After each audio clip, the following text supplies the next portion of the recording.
Namun, sesaat kemudian, kenyataan mengejutkan terungkap. Musuh yang baru saja dikalahkannya ternyata hanyalah Sternitter yang menyamar sebagai Yuafah. Selama Yamamoto bertarung, Yuafah yang asli diam-diam menemui Aizen di penjara bawah tanah. Ia datang untuk merekrut Aizen sebagai sekutu sekaligus menghindari konflik dengan salah satu ancaman terkuat itu. Namun, Aizen menolak tawaran tersebut tanpa ragu. Setelah itu pun, Yuafah yang asli muncul di hadapan Yamamoto. Tanpa membuang waktu, ia langsung mencuri Bankai milik sang komandan tertinggi. Hanya dirinya yang mampu menampung kekuatan luar biasa Zanka no Tachi.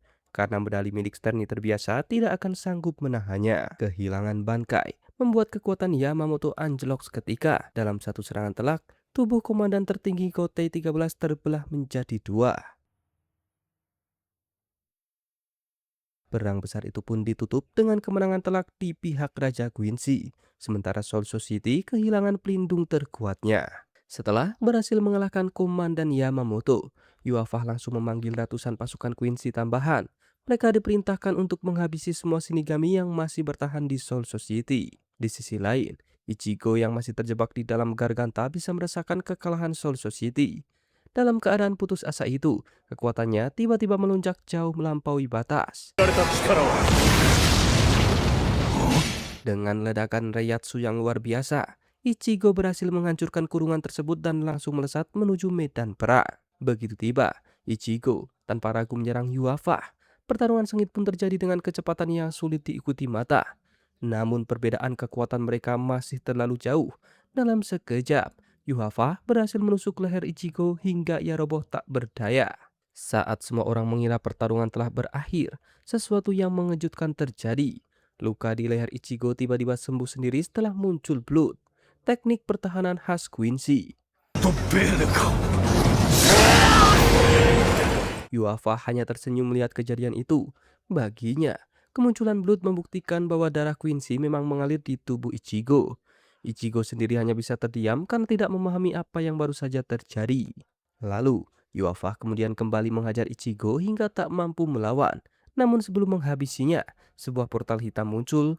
Rupanya para Quincy memiliki batas waktu untuk berada di Soul Society, sehingga mereka harus segera kembali. Meskipun tubuhnya sudah babak belur, Ichigo tetap bangkit dan mencoba menyerang sekali lagi. Sayangnya, serangannya langsung dihentikan oleh Jugram Asphalt, tangan kanan sekaligus penasihat Yuafah. Momen itu membuktikan bahwa kekuatannya bahkan berada jauh di atas Ichigo saat itu. Tak lama kemudian, seluruh pasukan Quincy mundur kembali ke markas. Walaupun belum menghancurkan Soul Society sepenuhnya, mereka berhasil memenangkan perang besar itu dengan telak. Kekalahan tersebut meninggalkan luka yang sangat dalam. Jasad Yamamoto bahkan lenyap tanpa sisa sehingga para Shinigami tidak sempat memberikan penghormatan terakhir. Lalu, suasana duka menyelimuti seluruh Soul Society. Para kapten yang terluka segera mendapat perawatan. Byakuya dan Kenpachi Zaraki berhasil diselamatkan, tetapi keduanya masih berada dalam kondisi koma. Sementara itu, Ichigo juga terpukul karena Zanpakuto miliknya telah hancur dan tidak bisa digunakan lagi. イチゴ、君は会っておいた方がいい。 Melihat keadaan semakin genting, Divisi 0, pasukan elit penjaga Istana Raja Roh turun ke Soul Society untuk membantu memulihkan kekuatan Soul Society. 4 orang dipanggil ke Istana Raja Roh, yaitu Ichigo, Rukia, Renji, dan Byakuya. Alasan mereka dipilih masih menjadi misteri. Yang jelas mereka akan menjalani pelatihan khusus langsung di bawah bimbingan Divisi 0. Sesampainya di sana, mereka mengetahui bahwa sebelum bertemu Raja Roh, mereka harus melewati 5 markas milik anggota Divisi 0. Di markas pertama, Ichigo dan Renji diminta berendam di pemandian air panas. Meski terlihat seperti tempat bersantai, kolam itu sebenarnya berfungsi menyembuhkan tubuh hingga ke tingkat sel. Anehnya, keduanya mampu melewati proses yang sangat menyakitkan itu tanpa kesulitan berarti. Setelah pulih, mereka dikirim ke markas berikutnya milik Kiryu Hikifune. Di sana mereka disuguhi makanan khusus yang mampu memulihkan sekaligus meningkatkan kekuatan spiritual secara drastis. Selesai makan, perjalanan menuju pelatihan berikutnya pun berlanjut. Sementara itu di Soul Society, para kapten juga mulai mempersiapkan diri menghadapi perang berikutnya. Shunsui Kyoraku resmi diangkat menjadi komandan tertinggi menggantikan Yamamoto. Pada hari pertamanya menjabat, Shunsui langsung mengambil keputusan besar. Ia ingin membangkitkan seluruh potensi Kenpachi Zaraki agar menjadi senjata terkuat Soul Society. Untuk mewujudkannya, Shunsui meminta Retsu Unohana turun tangan, di mana ternyata Unohana adalah Kenpachi pertama, sedangkan Zaraki adalah pewaris gelar Kenpachi saat ini, di mana dalam tradisi mereka hanya boleh ada satu Kenpachi. Artinya, generasi lama harus gugur di tangan generasi baru. Pertarungan hidup dan mati pun dimulai di ruang bawah tanah. Tujuannya bukan sekadar menentukan pemenang, melainkan membangkitkan kekuatan asli Zaraki yang selama ini tanpa sadar ia segel sendiri. Menurut Unohana, sejak kecil Zaraki sudah memiliki kekuatan yang terlalu luar biasa. Karena tidak pernah menemukan lawan sepadan, ia tanpa sadar menahan kekuatannya sendiri agar bisa menikmati setiap pertarungan. Kini, Unohana bertekad menghancurkan batasan itu meski harus mempertaruhkan nyawanya sendiri. Di pertarungan melawan Unohana, Zaraki akhirnya merasakan lagi sensasi bertarung yang selama ini ia rindukan. Dulu saat masih kecil, Unohana adalah orang pertama yang mampu membuatnya benar-benar menikmati sebuah pertempuran. Namun karena takut kehilangan satu-satunya lawan yang bisa memberinya tantangan, Zaraki tanpa sadar mulai membatasi kekuatannya sendiri agar pertarungan tidak cepat berakhir. Kebiasaan itu pun terus terbawa hingga ia dewasa.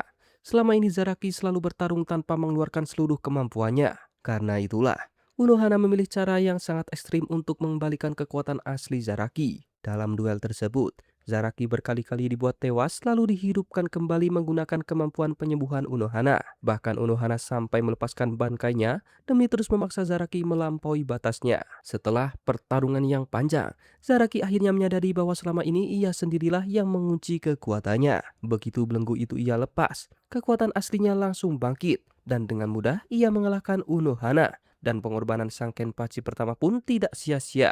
私を喜ばせた人よ。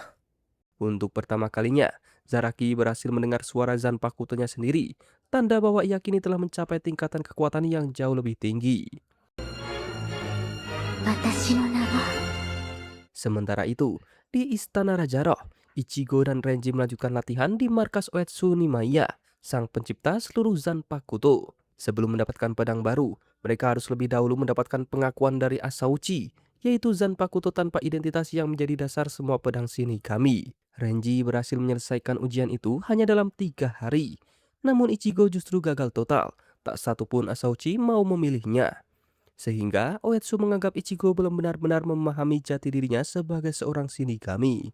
Karena itulah, Ichigo kemudian dipulangkan kembali ke dunia manusia. Sesampainya di rumah, Ichigo akhirnya mendengar rahasia besar dari ayahnya, Isshin Kurosaki. Ternyata, Isshin adalah seorang Shinigami, sedangkan ibunya Masaki Kurosaki merupakan seorang Quincy. Saat Masaki melawan Holo ciptaan Aizen, kekuatan Holo itu menyatu ke dalam tubuhnya dan kemudian diwariskan kepada Ichigo sejak lahir. Fakta itu membuat Ichigo sadar bahwa dirinya bukan hanya memiliki kekuatan Shinigami, tetapi juga Quincy dan Holo sekaligus. Setelah menerima kenyataan tersebut, ia pun kembali ke Istana Raja Roh dan kali ini semuanya berubah. Seluruh Asauchi langsung berlutut di hadapan Ichigo, seolah mengakuinya sebagai tuan mereka.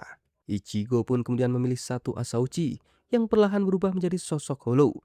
Dari sinilah proses penempaan Zanpakuto barunya dimulai.